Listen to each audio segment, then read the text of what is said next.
Hello, good morning. Myself Rakesh. Today I will attend a lesson of passive voice. That topic is very important for first grade RPSC, first grade, second grade and REIT. It is also very useful for those students that they are studying in 8th standard, 10th standard +1 and +2.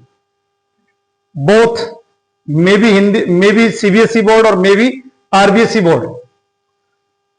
One thing is more that I wanted to tell you. It is also important for any competitive exam like that. Those students are preparing for banking, SSC, CGL, any other kind of competitive exam.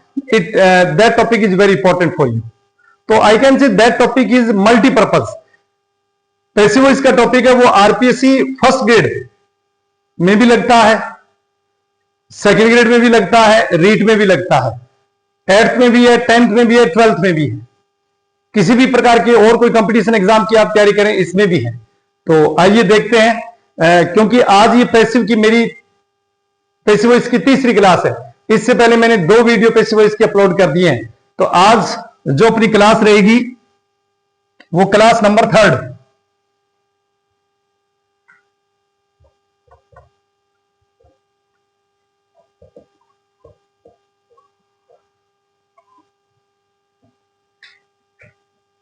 ये तीसरी class है passive voice की। मैं जो video upload करूंगा उसके ऊपर भी लिखा है मैंने क्लास नंबर 1। इसी प्रकार आप जितने भी जो वीडियो है उनमें आपको क्लास के हिसाब से मिलेगा। तो कल हम जो बात कर रहे थे, जो हमने सबसे पहला और बेसिक रूल पढ़ा था मॉडल का, आज जो हम रूल पढ़ेंगे वो है रूल नंबर 2।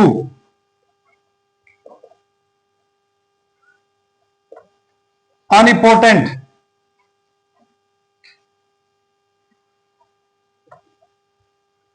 सब्जेक्ट्स, यानी अमहत्वपूर्ण कर्ता, ऐसे कर्ता जिनका कोई महत्व नहीं है। तो पैसिव बनाते समय अक्सर क्या करते हैं, पैसिव बनाते समय इनको बाई लगाकर नहीं लिखा जाता। तो सबसे पहले तो हमें जानना है कि अनइम्पोर्टेंट सब्जेक्ट, अनइम्पोर्टेंट सब्जेक्ट का मतलब हुआ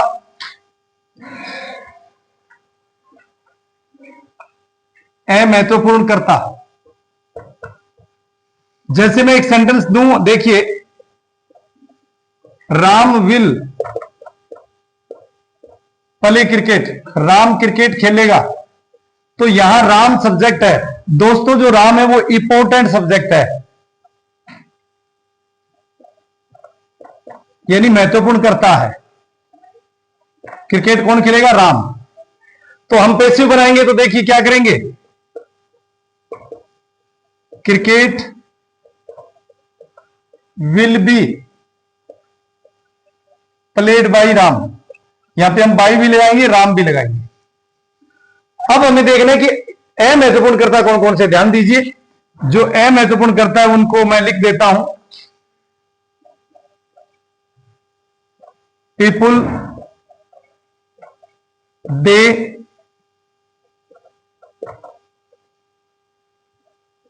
चिल्ड्रन, somebody,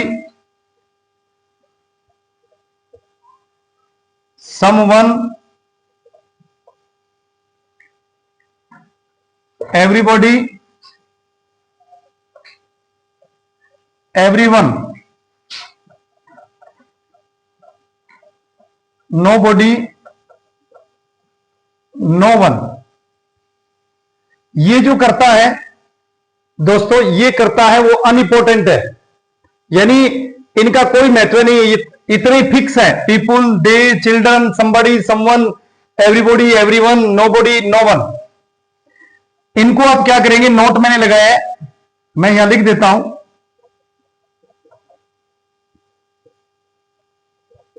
पैसिव बनाते समय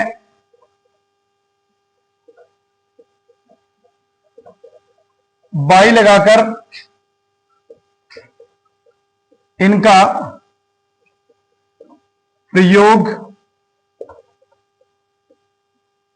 नहीं किया जाता है। जब आप पैसिव वॉइस बनाएंगे दोस्तों, जैसे हमने ये बनाया है, Ram will play cricket, Ram cricket खेलेगा। कौन क्रिकेट खेल रहा है? राम। तो यह राम है वो इंपॉर्टेंट सब्जेक्ट है, महत्वपूर्ण। अगर किसी व्यक्ति का नाम आ जाए, राम आ जाए, श्याम आ जाए, ही आए, सी आए, आई आए, वी आए, यू आए, या अगर और कोई सब्जेक्ट का नाम आता है, यहां प्रवेश आए, मुस्कान आए, लेविस आए, आयना आए, रामगोपाल आए, लीलाधर आए, चंद्रभान आए, विनोद आए, धनराज आए, यानी निशांत आए, किसी भी सब्जेक्ट का अगर नाम आता है तो वो सब्जेक्ट दोस्तों यहां महत्वपूर्ण होगा।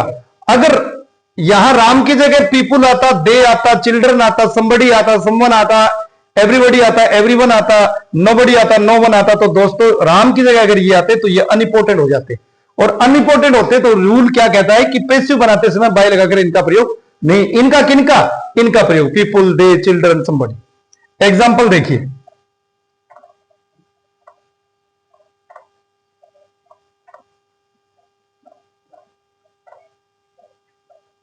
someone is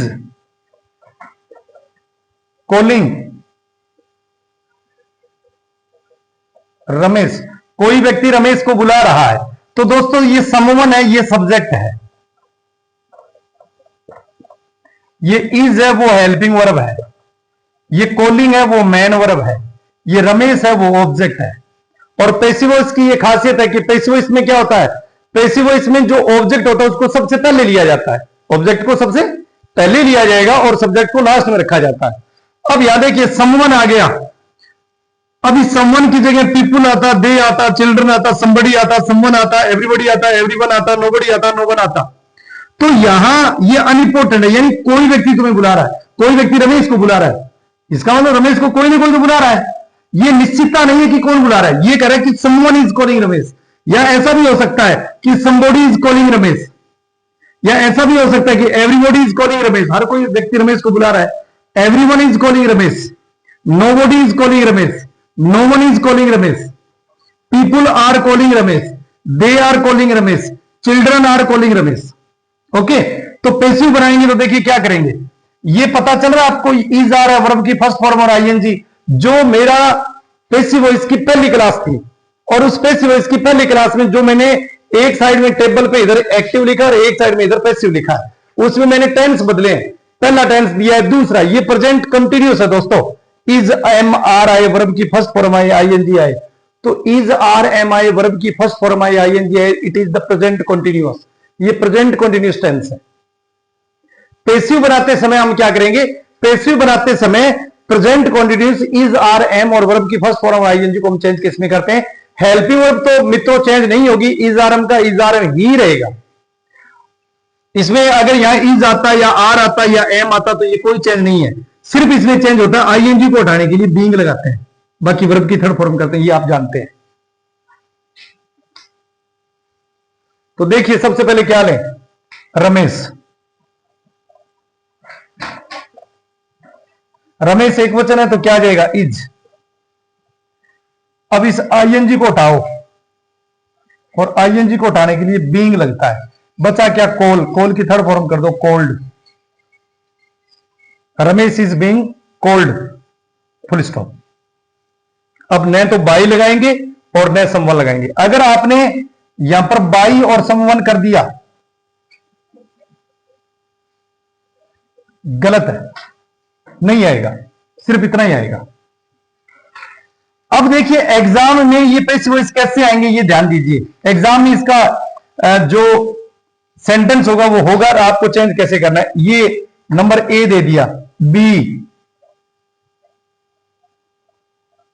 Ramesh was being called. Number C दे दिया, Ramesh are being called. Number D दे दिया, Ramesh am being called. Number D दे दिया, देखिए E, Ramesh is being called by someone दे दिया। तो अब ये कह रहा है कि एग्जाम्पल में दे दिया कि चेंज इनटू पैसिव, इसको पैसिव में चेंज करो। यानी 5 दिए गए, 5 में से सही कौन सा है? ए सही है, बी सही है, सी सही है, डी सही है या ई सही है?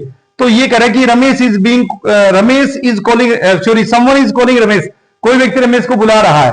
तो अभी मैंने नियम बताया था आपको कि रमेश लेंगे, इजारम लगाएंगे, इजारम में से एक, फिर आईएनजी को उठाकर बीइंग लगाएंगे, कॉल की तरफ कोल्ड कर देंगे। तो Ramesh is being called, Ramesh को बुलाया जा रहा है, that is right.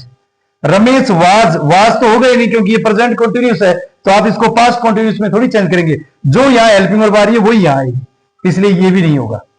Ramesh are हो ही नहीं सकता क्योंकि रमेश एक वचन है, तो एक वचन के साथ दोस्तों इज ही लगता है, आर नहीं लगता, ये भी गलत है। रमेश एम आ गया, एम हमेशा याद रखना, एम सिर्फ और सिर्फ आप किसके साथ लगाएंगे? आई के साथ लगाएंगे, तो ये भी नहीं होगा। Ramesh is being called, Ramesh को बुलाया जा रहा है, अब इसने यहां पे बाई समवन लगा दिया। तो दोस्तों यही तो रूल है हमारा कि अनइंपोर्टेंट सब्जेक्ट को हम बाई लगाकर नहीं लगाते, इसलिए यहां पर बाई समवन भी नहीं आएगा। तो क्या आएगा? ये आएगा Ramesh is being called, Ramesh को बुलाया जा रहा है। जैसे people speak English,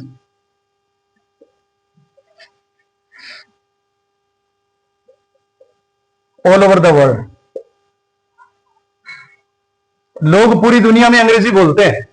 people speak English all over the world. अब आप ये कहेंगे कि सर हम ऑब्जेक्ट की पहचान कैसे करें? सबसे पहले दिया होगा वो सब्जेक्ट होगा, उसके बाद में वर्ब आएगी, उसके बाद में जो होगा वो ऑब्जेक्ट होगा। तो यहां 3 नंबर पे इंग्लिश है, ये ऑब्जेक्ट है, तो क्या लेंगे आप? इंग्लिश। ये देख रहे हैं कौन सा टेंस है?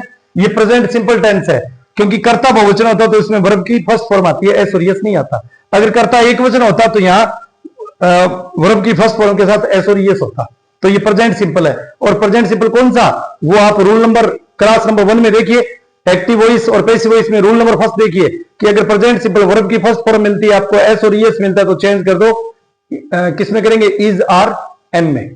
डू डज भी मिलता है तो चेंज कर दो इज आर एम में। तो यहां क्या होगा? इंग्लिश एक वचन है, इज। स्पीक की थर्ड फॉर्म SPOKEN। अब यहां, अब आप कहेंगे सर इधर आपने बीइंग लगाया था, यहां बीइंग क्यों नहीं लगा रहे हो? दोस्तों बीइंग तभी लगाना है जब वर्ब के साथ आईएनजी हो। यहां स्पीकिंग होता तो बीइंग लगाते। इंग्लिश इज स्पोकन, अंग्रेजी बोली जाती है, इसका मतलब कहीं ना कहीं तो बोली जाती है। अब आप बाई पीपुल नहीं लगाएंगे, जो बच गया वो लगा दो।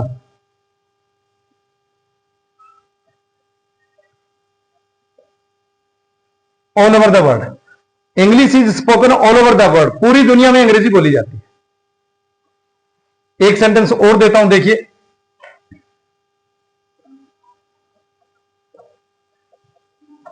somebody has stolen my pen, कोई व्यक्ति मेरे पेन को चुरा चुका है, कोई व्यक्ति मेरे पेन को चुरा चुका है। ये टेंस देखिए, क्योंकि टेंस का नॉलेज होना बहुत जरूरी है। जब तक आपको टेंस का नॉलेज नहीं होगा तब आपको ये पता नहीं चलेगा कि हम किसको किस में बदलें। ये कह रहा है कि कोई व्यक्ति पेन को चुरा चुका है, तो यहां somebody आ गया, ये somebody आ गया, ये भी अनइम्पोर्टेंट सब्जेक्ट है। तो सबसे पहले आप क्या लेंगे? माई पेन, ये ऑब्जेक्ट है, माई पेन एक वचन है, क्या आएगा? हैज। और ये मैंने बताया था कि प्रेजेंट जो परफेक्ट है, ये प्रेजेंट परफेक्ट टेंस है। प्रेजेंट परफेक्ट यानी हैज और हैव और वर्ब की थर्ड फॉर्म, तो हम इसको चेंज करते हैं, हैज का हैज बीन कर देते हैं, हैव का हैव बीन कर देते हैं। My pen has been, my pen has been, और पहले से इसमें वर्ब की थर्ड फॉर्म दे रखी है, stolen. My pen has been stolen, मेरा पेन चुराया गया, फुल स्टॉप। यहां बाई समबॉडी नहीं लिखेंगे, बाई समबॉडी नहीं बोलेंगे। अगर आपने बाई समबॉडी बोल दिया तो गलत हो जाएगा। तो ये था दोस्तों अनइम्पोर्टेंट सब्जेक्ट, महत्वपूर्ण करता। एक बार पुनः बता दूं कि people, children, they, somebody, someone, everybody, everyone, nobody, no one, अगर ये आते हैं तो पैसिव बनाते समय बाई लगाकर इनका इस्तेमाल नहीं किया जाता है।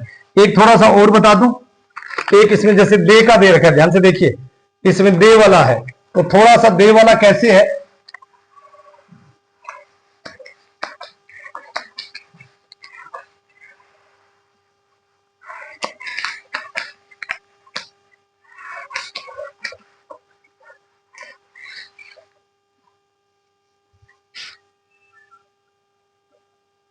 दे विल हेल्प मोहन, वो मोहन की मदद करेंगे। दे विल हेल्प मोहन, वो मोहन की मदद करेंगे। तो यहां देखिए आपका ये कौन सा टेंस है, ये मैं यहां बता देता हूं, ये फ्यूचर सिंपल है। और फ्यूचर सिंपल में क्या होता है, फ्यूचर सिंपल टेंस में दोस्तों विल होता है और सेल होता है। पेसिव वॉइस बनाते समय विल का विल भी हो जाएगा, सेल का सेल भी हो जाएगा, प्लस वर्ब की कौन सी फॉर्म हो जाएगी, थर्ड फॉर्म। यहां ये स्ट्रक्चर है इसका कि सबसे पहले हम क्या लेते हैं, ऑब्जेक्ट लेते हैं, उसके बाद में जो हेल्पिंग वर्ब है, उसके बाद में हम बी लगाएंगे, उसके बाद में हम वर्ब की कौन सी फॉर्म करेंगे, थर्ड फॉर्म करेंगे, उसके बाद में बाई, उसके बाद में सब्जेक्ट। तो देखिए क्या लेंगे, मोहन, विल का विल, मोहन विल, और विल के साथ बी लगा देंगे, हेल्प की थर्ड फॉर्म हेल्पड, बाई, आपको पता है कि दे को चेंज किया जाता है देम में, तो आप बाई देम भी लगा सकते हैं, इट इज ऑल्सो राइट।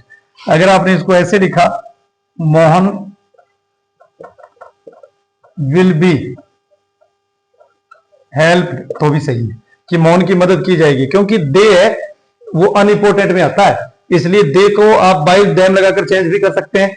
दे को चेंज नहीं करें तो आप सीधा छोड़ दें, ये भी सही है, यानी ये दोनों तरीके सही है। Mohan will be help, Mohan की मदद की जाएगी बाई देम, उनके द्वारा। Mohan will be help, Mohan की मदद की जाएगी, इसका मतलब किसी न किसी के द्वारा मदद की जाएगी। अगर यहां दे की जगह अगर राम होता तो दोस्तों फिर जरूर आता कि Mohan will be helped by Ram. मैं दे को इसलिए बता रहा हूं यहां कि दे को चेंज किया जाता है बाई देम में, इसलिए हमने इसको बदला है। आप बाई देम लगाओगे तो भी सही है, आप यहां नहीं लगाओगे तो भी सही है, लेकिन आप यहां बाई समबडी नहीं कर सकते, बाई पीपुल नहीं कर सकते, बाई चिल्ड्रन नहीं कर सकते, बाई समवन नहीं कर सकते। क्लियर? तो ये आपका रूल किसका रूल है, ये रूल था rule number second, unimportant subject. एक नियम और करवा देता हूं मित्रों,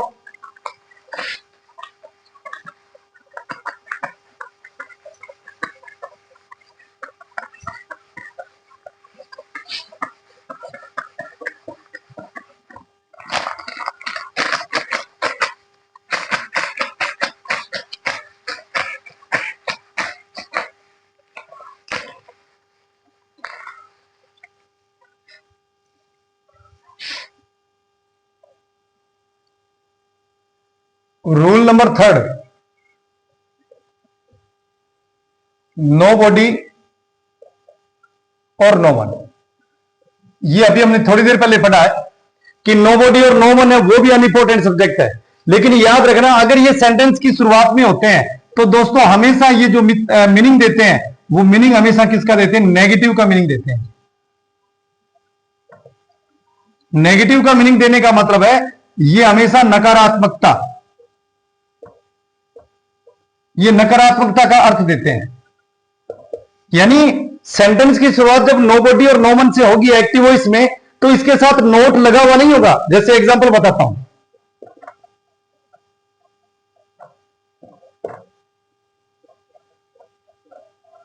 know body is helping, nobody is helping Dhanraj, कोई भी व्यक्ति धनराज की मदद नहीं कर रहा है। देखिए नो बॉडी आ गया, तो क्या इस सेंटेंस में कहीं नोट लगा हुआ आ रहा है, हेल्पिंग वर्ब में नहीं आ रहा है ना, लेकिन ये मीनिंग नेगेटिव का दे रहा है। दूसरा देखिए, no one will receive, no one will receive you, तुम्हें कोई रिसीव नहीं करेगा, यानी तुम्हारा स्वागत करने या तुम्हें कोई लेने नहीं आएगा। No one will receive you, ये भी मीनिंग किसका दे रहा है, ये भी जो मीनिंग दे रहा है वो नेगेटिव का दे रहा है। यहां नो वन आ गया, यानी हेल्पिंग वर्ब के साथ नोट नहीं आ रही है। लेकिन अब आपको ध्यान दीजिए, मैं यहां नोट लगा के लिख रहा हूं,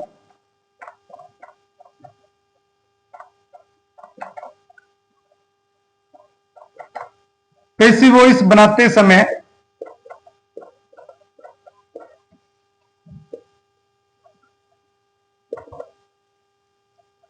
पैसिव वॉइस बनाते समय हेल्पिंग वर्ब के साथ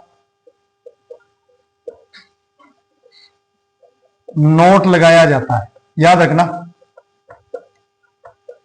पैसिव वॉइस बनाते समय हेल्पिंग वर्ब के साथ नोट लगाया जाता है तथा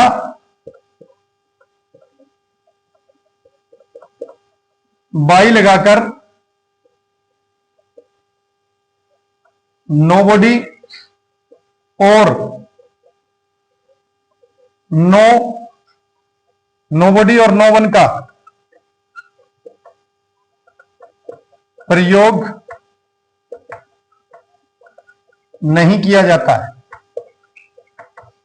सेंटेंस देखिए कि नोबॉडी इज हेल्पिंग धनराज, कोई भी व्यक्ति धनराज की मदद नहीं कर रहा है। अब आपको टेंस देखना है कि यहां कौन सा टेंस है। नोबॉडी इज हेल्पिंग, ये इज आ रहा है और हेल्पिंग आ रहा है, तो ये दोस्तों प्रेजेंट कंटिन्यूस है। और प्रेजेंट कंटिन्यूस में क्या होता है कि हेल्पिंग वर्ब चेंज नहीं होती, इसमें हम आईएनजी को चेंज करके बीइंग लगाते हैं। तो सबसे पहले क्या लेंगे, धनराज हेल्पिंग वर्ब इज, एक वचन है धनराज, धनराज इज। अब हम अपनी तरफ से क्या लगा देंगे, not, Dhanraj is not. I N G को हटाने के लिए being, Dhanraj is not being. Help की थर्ड फॉर्म हेल्प, धनराज की मदद नहीं की जा रही है, फुल स्टॉप। यहां नोबॉडी और नो वन का मतलब ये नेगेटिव का मीनिंग देता है। पैसिव वॉइस बनाते समय हेल्पिंग वर्ब के साथ नोट लगाया जाता है तथा बाई लगाकर नोबॉडी और नो वन का प्रयोग नहीं किया जाता। अब यहां बाई हम नोबॉडी नहीं लिखेंगे क्योंकि थोड़ी देर पहले हमने रूल नंबर 2 में ये पढ़ा है कि नोबॉडी और नो वन अनइम्पोर्टेंट है।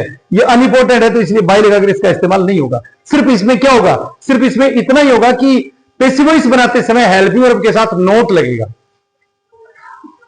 No one will receive you, तुम्हारी कोई आगवानी नहीं करेगा। तो सबसे पहले क्या लेंगे, यू। अब दोस्तों देखिए यू बहुवचन है तो यू के साथ आर आएगा, यू आर, यू आर। ये नेगेटिव का मीनिंग दे रहा है इसलिए एक्टिव भी नेगेटिव का दे रहा है तो पैसिव भी नेगेटिव होना चाहिए। जैसे ये कह रहा है कि तुम्हारा धनराज की कोई मदद नहीं कर रहा है, यहां देखिए क्या बना कि Dhanraj is not being help, Dhanraj की मदद नहीं की जा रही है। नीचे कह रहा है कि no one will receive you, तुम्हारी कोई आगवानी नहीं करेगा। तो नीचे क्या लिखेंगे, you are not, you are not, sorry are नहीं आएगा, एक्सक्यूज मी, ये फ्यूचर सिंपल है, ये फ्यूचर सिंपल है, विल और सेल है, विल का विल भी सेल का सेल भी। तो यू विल नॉट, ये नोट हम अपनी तरफ से लगाएंगे, you will not be, you will not be, RECEIV